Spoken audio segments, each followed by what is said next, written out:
Hola, ¿qué tal? Gracias por acompañarme en esta décima entrega de esta serie de lecturas y comentarios del libro En el Jardín de la Fe. Soy Frank Castrellón y esto es Casa de Estudio Beit Torah, Casa de Enseñanza.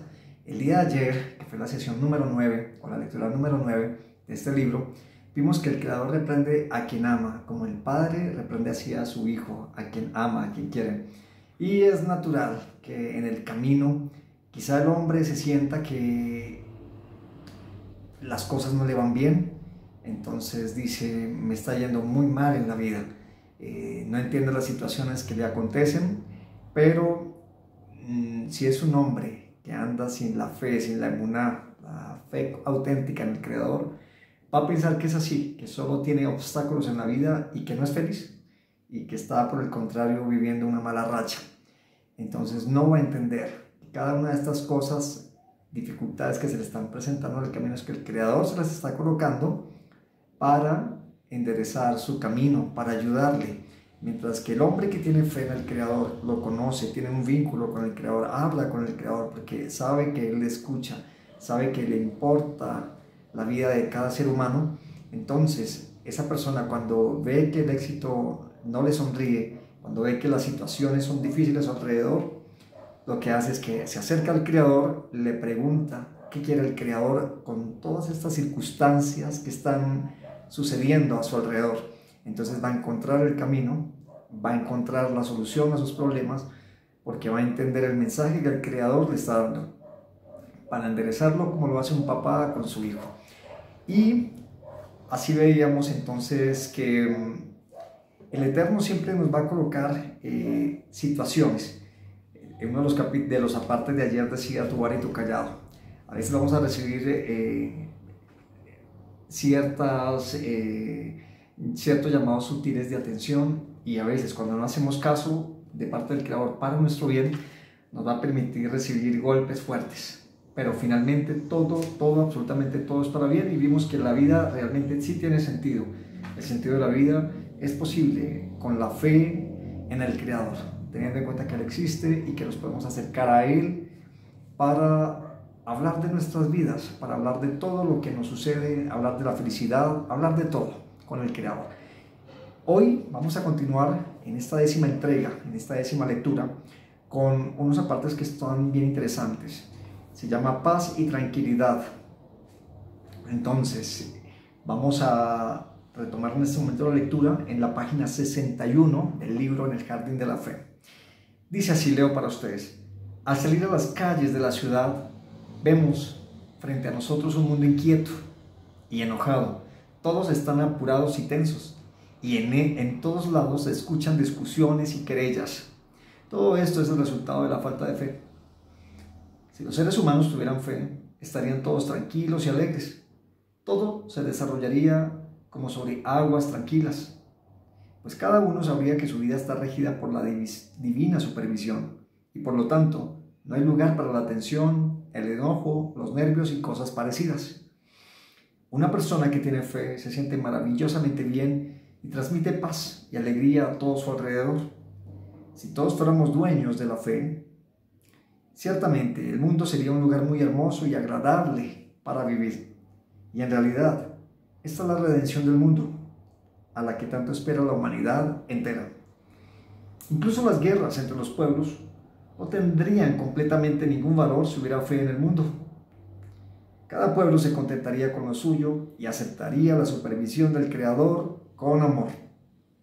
Y no se necesita decir que, por cierto, cada pueblo actuaría con el otro con justicia, bondad y ayuda mutua.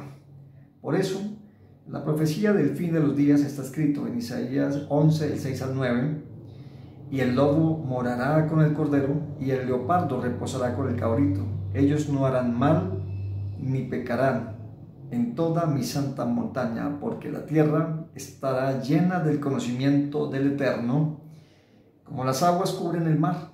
Es decir, que al llenarse el mundo del conocimiento del Creador, que es la fe, regirá una paz maravillosa. Definitivamente, lo que puede traer la paz y la tranquilidad a todo el mundo entero, y por supuesto a nuestras propias vidas, a nuestras familias, a nuestros hogares, en nuestros ambientes donde nos movemos, definitivamente es la dependencia en esa confianza total en el Creador, sabiendo que toda la supervisión divina es para nuestro bien y que Él cada cosa nos las permitirá solo y exclusivamente para nuestro bien, como lo dice el libro. Todo se desarrollaría como sobre aguas tranquilas, pues cada uno sabría que su vida está regida por la divina supervisión y por lo tanto no hay lugar para la tensión, el enojo, los nervios y cosas parecidas, porque decíamos que cuando confiamos perfectamente en el Creador, vemos que la finalidad de la vida, la finalidad de la existencia, no es el plano material, no es la posición que tenga, no es qué tanto dinero, riquezas u oro pueda conseguir, no es qué tantas propiedades llega a tener, y esa no es la preocupación, entonces, sino que todas estas circunstancias o todos estos aspectos materiales serán medios, herramientas para poder desarrollar la misión. Entonces, estas cosas no deberían inquietarme y por ende las naciones, como lo dice allí, no se pelearían unas con otras, por estos aspectos del petróleo, del oro, etcétera, por esa dominación global.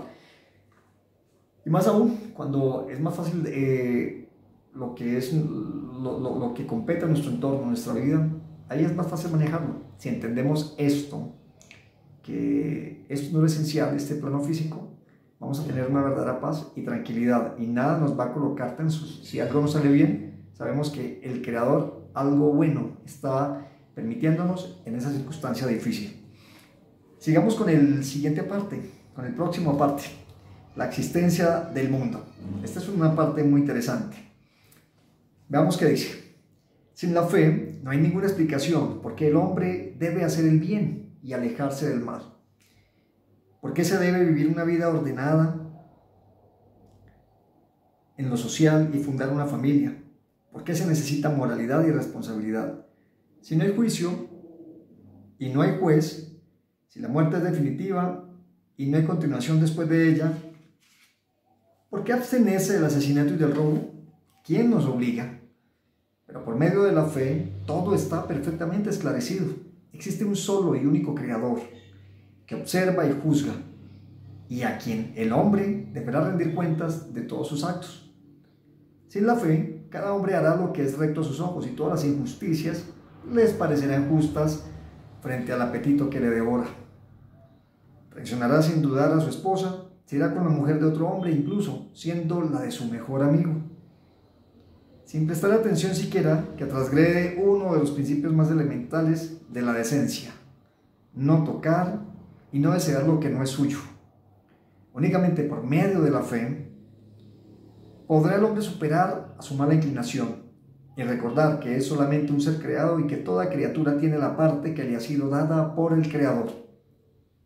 Debe alegrarse y satisfacerse con lo que ha recibido y dejar a las otras criaturas vivir su parte. Sin la fe es posible llegar a razonamientos que son completamente lo contrario a la verdad, como probar que robar y asesinar es justo y moral. Se sabe de muchos casos en que, en nombre de la verdad y la justicia, aparecieron bandas que robaban a los ricos con el pretexto de ayudar a los pobres, sin dejar de lado el asesinato y otros pecados. Si hubieran tenido fe, no hubieran llegado a esas perversas ideas, porque sabrían que el mundo posee un Creador y solo Él decide quién será rico y quién será pobre. Y ninguna persona está autorizada a hacer justicia por sí misma o tratar de cambiar la supervisión divina. El mundo entero está lleno de errores como estos. Sin la fe, cada uno puede decidir cuál es su propia verdad, la cual es, de hecho, una gran mentira que puede traer hasta la destrucción del mundo. Así se desarrollaron los movimientos destructivos y revolucionarios como el fascismo, el comunismo, las revueltas militares, etc. Incluso hoy hay todavía movimientos que invierten el orden de la creación en nombre de la verdad. Pero por medio de la fe nos conectamos a la verdad del Creador, que es única, pues mentiras hay muchas, pero verdad hay solo una y jamás cambia. Por lo tanto, encontramos que la fe es el fundamento que mantiene el mundo y por la cual puede realmente existir. La existencia del mundo solo es posible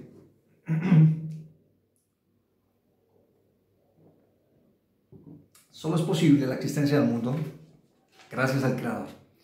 Ayer en la parte yo tocaba un ítem que es el científico o los científicos, la comunidad científica la que se dio cuenta que hay leyes que rigen el universo. Y estas leyes, para que existan, naturalmente debe haber un legislador. Y un legislador tiene que ser, en el caso de las leyes que rigen el universo, ese legislador debe ser mucho más grande, mucho mayor que el mismo universo para que el universo se sujete a sus leyes. Y efectivamente, este mundo, si no hubiese un creador, si no hubiese un juez supremo de toda la tierra, al cual cada uno de los seres humanos comparecemos, y lo haremos en el día postrero, entonces cada cual tendría su propia verdad y haría según su propia verdad. ¿Qué estamos viendo hoy en nuestra sociedad? Es lo que estamos viendo. Cada uno quiere mostrar su propia verdad. Cada uno dice, esto es justo delante de Dios o delante de la sociedad, más bien, porque a Dios no lo quieren meter en el cuento. Entonces, así es como la comunidad LGTBI quiere imponer su doctrina a los niños. Quieren adoctrinar a los niños a través de los diferentes programas que ya vemos que han sido tan populares y acogidos por la comunidad infantil, por las familias. Y en estos programas ya quieren adoctrinar y mostrar que los niños pueden decidir qué ser, cuando el principio original, y es bíblico, y solamente por verlo en lo natural, la naturaleza nos muestra lo que es el orden. En lo natural se sabe que el niño, desde que nace, es niño. Y la niña, al mirar todo su ADN, todo lo que su cuerpo, su esencia es, nos muestra que es una niña. Pero hoy el mundo quiere tener, implementar, hacer e imponer a veces, a la fuerza o de forma sutil inicialmente, y después quieren hacerlo quizá a la fuerza, este adoctrinamiento de su propia verdad. Pero finalmente, esta tierra, como lo dice el Salmo, dice que el mundo y todos los que hay en el mundo, toda la tierra y su plenitud, le pertenecen al Creador. Y esa es la existencia, es lo que posibilita la existencia del mundo. Cuando vino el juicio de Noé, con el diluvio, finalmente, casi toda la población mundial fue borrada de la faz de la tierra porque se habían pervertido. Y también lo dice la Sagrada Escritura, que en aquellos días, en aquellos tiempos de Noé, el juicio fue por agua, pero en los posteriores tiempos el juicio será por fuego.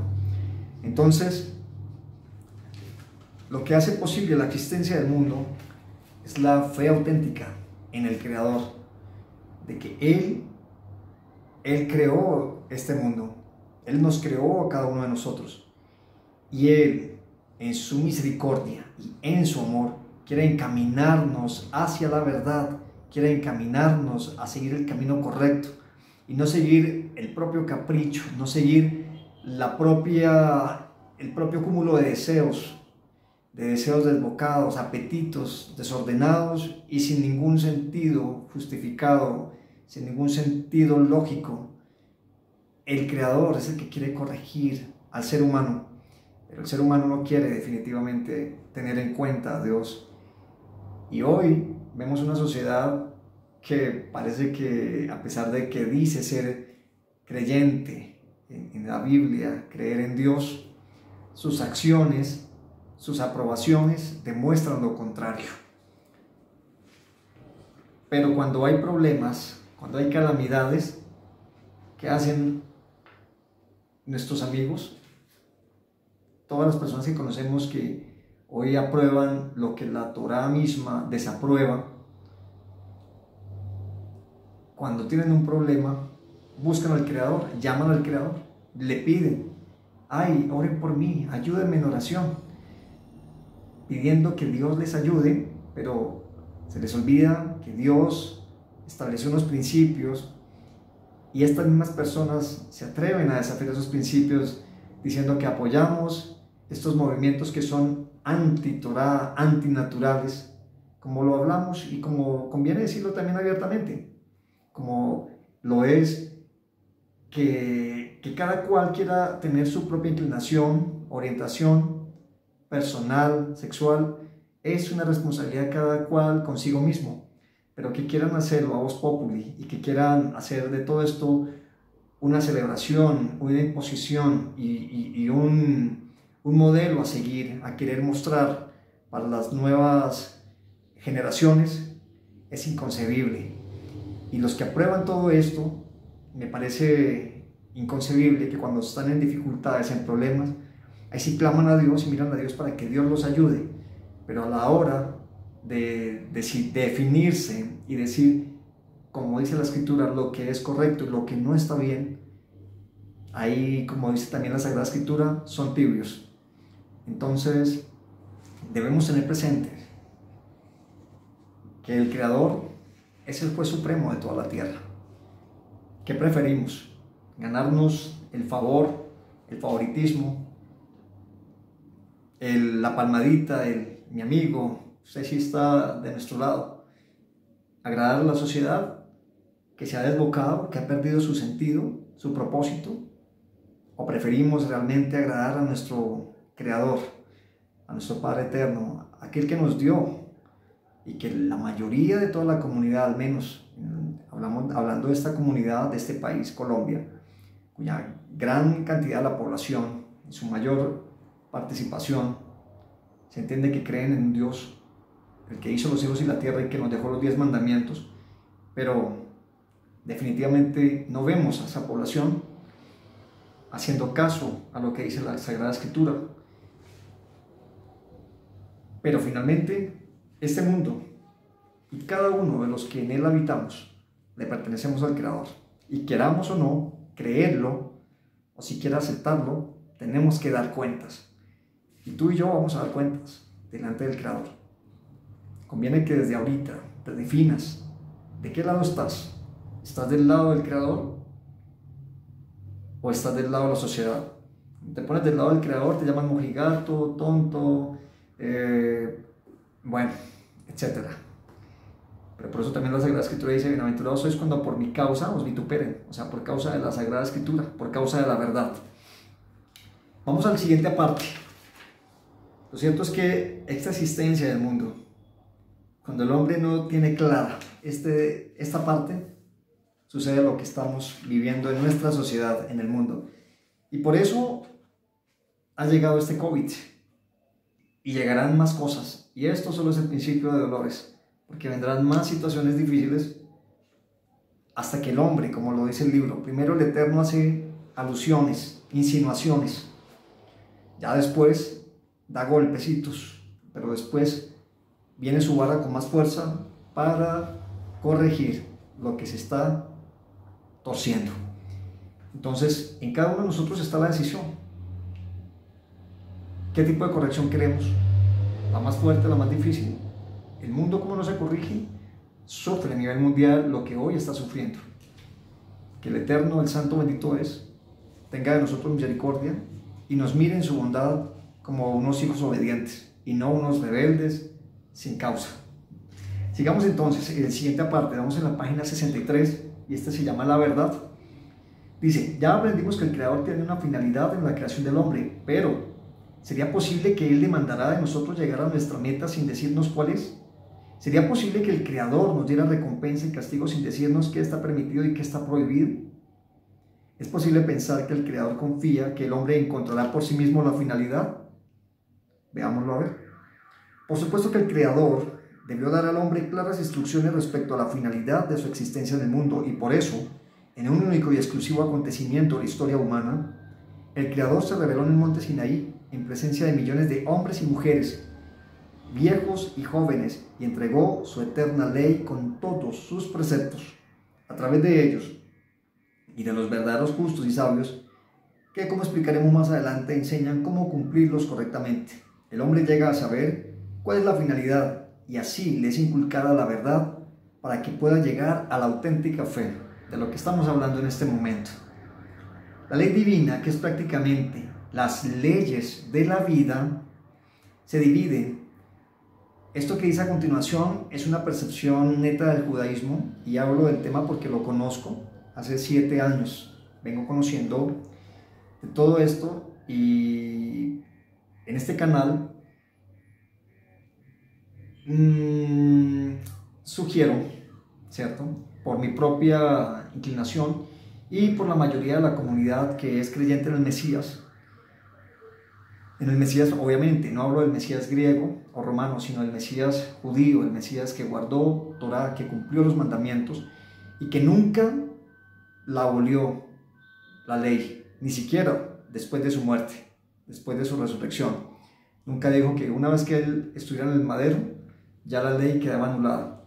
Entonces, hay cosas en el judaísmo, o debemos entender algo, que el judaísmo afirma que además de la ley escrita, que es el Pentateuco o Torá, los primeros 5 libros, Génesis, Éxodo, Levítico, Números y Deuteronomio, además de esta ley, que es la que conocemos que fue lo que Dios, el Creador, habló verbalmente, que señaló en el Sinaí, que allá se recibieron las 10 palabras.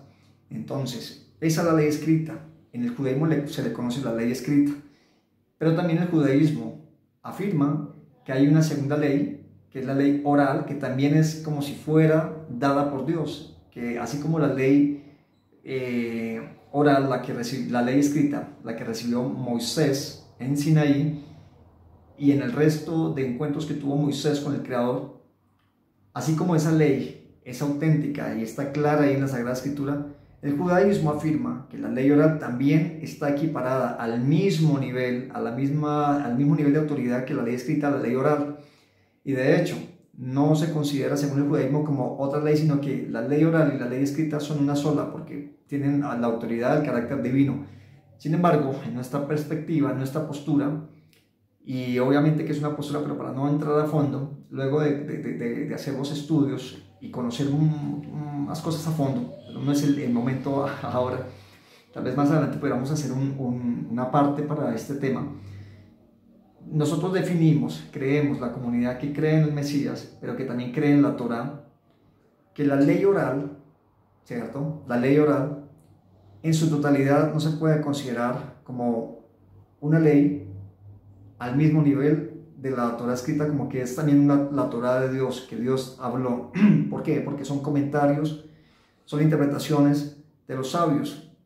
Si bien una gran mayoría de estos apuntes, de estos apartes o de estos comentarios, interpretaciones, posturas, van muy de la mano con lo escritural, algunas otras realmente no tienen la concordancia, sino son interpretaciones, posturas que podrían estar o no en desacuerdo con algunos apuntes mismos de la Torá.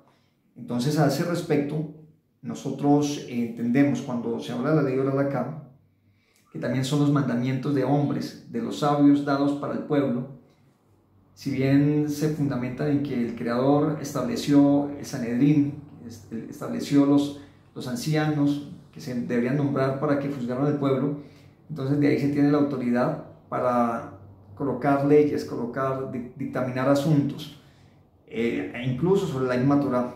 Pero esa es una postura que, con todo el respeto, nosotros, los creyentes en el Mesías y la Torá, pues no tomamos.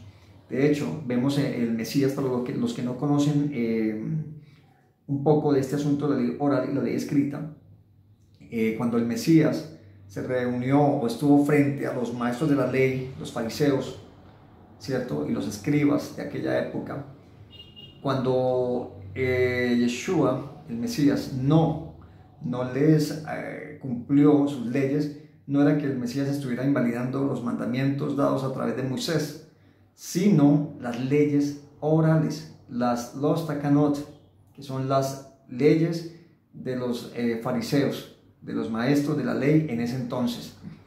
Pero las leyes de los maestros de la ley lo que hacía era, como decir, reglamentar lo que ya estaba dado. Por ejemplo, el Shabbat, Yeshua nunca lo quebrantó.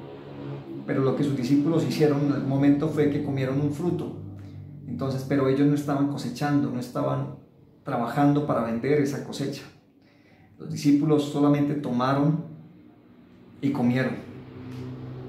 Las leyes, las takanot, o los takanot, que son leyes fariseas, rabínicas, por así llamarle también, por ejemplo, establecen que el Shabbat, según la Torá, el Shabbat se guarda sin encender fuego en los hogares durante el día de Shabbat, que es el viernes en el atardecer hasta el sábado al atardecer, y tampoco se hace ningún trabajo ordinario, tipo de trabajo de una labor en una empresa. No se hace trabajo, salvo que la persona pues igual esté contratada y en algún momento va a conseguir un trabajo o ese permiso para que ese día no lo labore. Pero finalmente lo que la Torá establece, la ley escrita sobre el Shabbat, por ejemplo, es que ese día, como así están los 10 mandamientos, dice, celebrarán Shabbat. Y más adelante vemos a Moshe hablando sobre ese tema en Éxodo 35, en los primeros 2 versículos, ¿cierto? Dice que ese día no haremos trabajo, el pueblo que cree en los mandamientos, que cree en Dios, no guardará, que sigue, que guarda la Torá, no hará trabajo y no encenderá fuego en sus hogares. Pero el mandamiento rabínico establece que incluso sentarse sobre la hierba o partir la hierba, era una de las cosas, podría ser considerado como quebrantar el mandamiento de Shabbat. ¿Por qué? Porque al partirse la hierba es como cuando se cosecha y las ramas se desgajan. Entonces, aún sentarse sobre el césped, aún recostarse sobre el césped, las pequeñas hojitas o ramitas de hierbas pues se parten. Entonces, según esa postura, esa takanot, se estaría quebrantando Shabbat por pisar la hierba o quitar un fruto para comer. Pero lo que Yeshua quiso mostrar era que él guardaba Shabbat, pero esas takanot, esas leyes que son de la ley oral, le estaba diciendo, esto son añadiduras a la Torá. Pero no por esto que estoy comentando en este momento, estamos invalidando lo que está en la Torá, todo lo contrario. Yeshua, si lo miramos en Mateo 23, los primeros 3 versos está diciéndole a la gente y a sus discípulos, hagan todo lo que Moisés dijo, pero no hagan conforme a la interpretación de los fariseos y escribas, de los maestros de la ley. Entonces, en ese orden de ideas, cuando acá se habla de la ley oral, pues nosotros como tal, de la ley oral que podemos tener, hay extractos, hay revelación divina, revelación del Creador, porque recordemos que la sabiduría no le pertenece al hombre, toda la sabiduría le pertenece al Creador, y es el Creador en su misericordia la revela a sus escogidos, a sus hijos y a los que estudian la Torá. Entonces, tampoco se puede negar que la casa de Judá, desde que recibió la ley, los mandamientos, la Torá, la ley escrita, la han guardado y la han meditado y han tenido revelación y han tenido unas revelaciones impresionantes, especiales y unas aplicaciones a la vida práctica geniales. Entonces, todo eso también hace parte del cúmulo de la ley oral, de todo lo que es la tradición oral. Hay excelentes interpretaciones, hay excelentes posturas, pero también hay otras cosas que son como añadir más mandamientos a los que están escritos. Entonces, en ese aspecto es lo que yo le puedo decir a la comunidad que sigue este canal, que no necesariamente, o sea, tú tienes que volverte al judaísmo y no es que estemos judaizando. Lo que tenemos que hacer es volvernos a la Torá, a la Sagrada Escritura, que es donde está todo el pilar y se complementa con el Nuevo Testamento, con el Brit Hadashah, y observar la Torá, porque Yeshua lo dijo, hagan todo lo que Moisés dijo, pero no hagan conforme a las leyes de los fariseos. Entonces, en esas son ideas, Yeshua está diciendo que debemos observar lo que Moisés nos dejó, y todo lo que Moisés nos dejó, que fue recibido por aquella comunidad de esa época, y desde allí hay excelentes comentarios hasta ahora que pasaron de la forma oral hasta que finalmente se escribieron. Entonces tomaremos todas estas interpretaciones maravillosas que son sabiduría del Creador mismo, dada a través de su pueblo, y hoy están disponibles para todos nosotros, pero teniendo cuidado, diría yo, porque yo no pretendo en este canal ni en ningún momento judaizar, ni decir tienes que volverte al judaísmo, pero sí hay cosas importantes en nuestra postura, en la postura de la comunidad mesiánica, que cree en el Mesías, por eso es la palabra mesiánica, que creen en el Mesías. Entonces, que es mirar lo que está en la Torá, y se puede mirar perfectamente una riqueza que hay por parte de nuestros rabinos y sabios del judaísmo de Israel, de la casa de Judá, sin decir que todo lo que constituya la ley rabínica estamos obligados a hacerlo. Pero todo lo que constituye la Torá escrita, sí. Lo que sucede es que la tradición oral nos da mucha luz para entender y poder aplicar ciertos aspectos claves o toda la Torá escrita. Teniendo en cuenta ese orden de ideas y respetando al judaísmo también como tal, con su tradición y la ley oral que siguen a cabalidad, nosotros nos apartamos de seguir las takanot, las leyes de los rabinos o fariseos o maestros de la ley de la época del Mesías, y miramos aquellas interpretaciones maravillosas que nos dan más luz sobre todo lo que es la Torá, sobre todo lo que es el Tanaj, Antiguo Testamento, conocido así, o la Torá, llamado también los 5 libros de la ley o Pentateuco. Entonces vamos a leer esta parte y vamos a continuar y terminamos en esta página.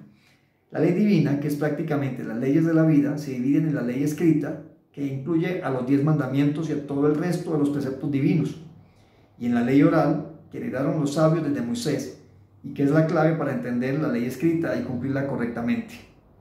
La ley escrita se encuentra únicamente en los 5 libros de Moisés: Génesis, Éxodo, Levítico, Números y Deuteronomio, conocidos como el Pentateuco o la Torá, y heredada exactamente sin ninguna modificación, y eso es cierto, hasta nuestros días. Solo por medio de cumplir las leyes del Creador que reflejan su verdad, se puede llegar a la fe real. En caso contrario, puede cada uno decidir cuál es su meta, según sus caprichos y apetitos, llegando así a tremendos errores, como constatamos claramente en el mundo en que vivimos. Tenemos más que corroborado. Definitivamente la sociedad de hoy se torció desde hace tiempo. Terminemos con esta parte, el correcto camino. Dice: quien va en contra de los preceptos del Creador ciertamente vive con grandes errores y confusiones. Uno decide correr tras la fortuna y otros tras las mujeres. El tercero tras este apetito y el cuarto tras otra fantasía. Errores casi tantos como la cantidad de personas que viven, hasta que el mundo entero se transforma en un lugar donde es insoportable vivir, lleno de odio, envidia, competencia, maledicencia, pillaje, venganza, crueldad, injusticia, asesinatos, traición, etc. Sin embargo, cuando los hombres viven según la voluntad divina y tienen la verdadera fe, el mundo es muy bello. Cada uno está feliz con lo suyo. El hombre no mira a la mujer de su prójimo, no toca lo que no le pertenece,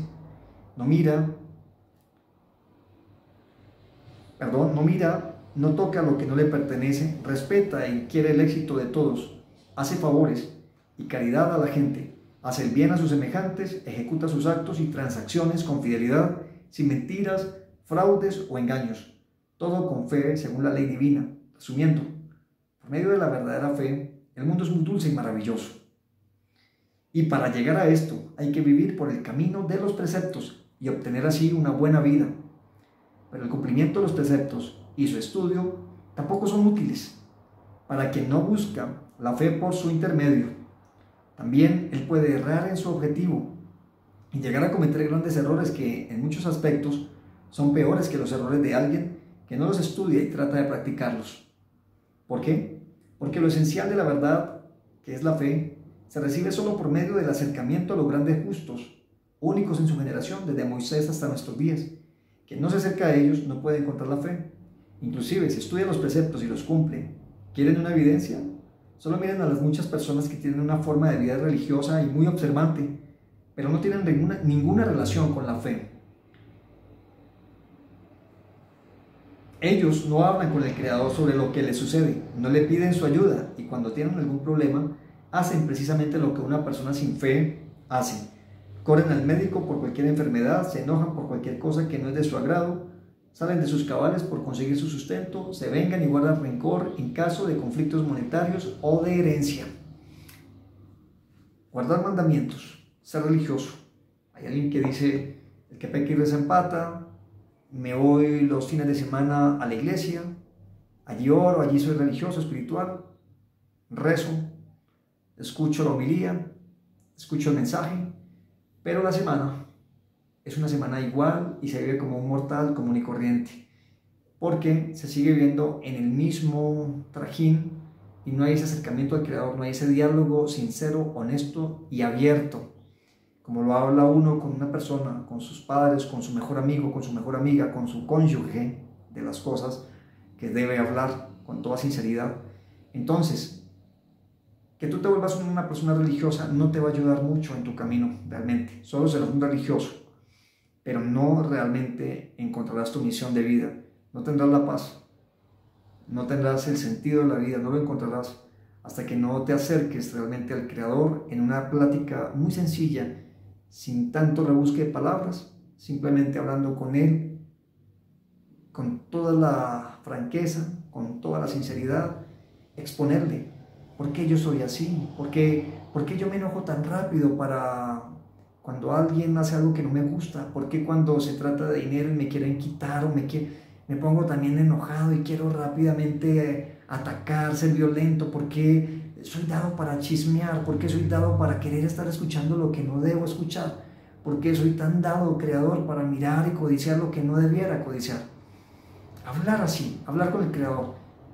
Le aseguro con toda certeza que el Creador te va a manifestar una respuesta y te va a estar guiando por ese camino. Lo importante es que realmente lo reconozcamos y que no estemos con esa postura de que yo sé cómo vivo, es mi vida y yo creo a Dios a mi manera, creo en Dios a mi manera, sino que debo acercarme con toda la humildad al Creador y reconocer que solo Él lo sabe, que yo no sé, no entiendo, no comprendo, solo sé que todo lo que viene de Él es bueno.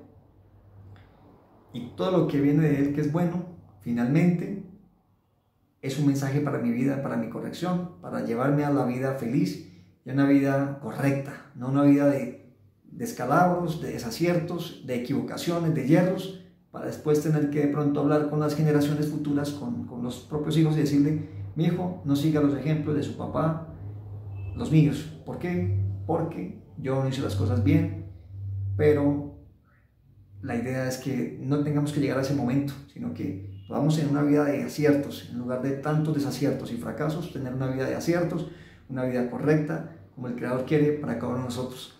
Gracias por acompañarme en esta lectura, en esta sesión. Que tengas un bendecido Shabbat. En este momento pues ya comenzó Shabbat, viernes en la noche hasta el sábado en la noche. Shabbat Shalom y gracias por acompañar a su servidor Frank Castrellón en la lectura de este hermoso libro, En el Jardín de la Fe, del Rabino Shalom Arush. Bendiciones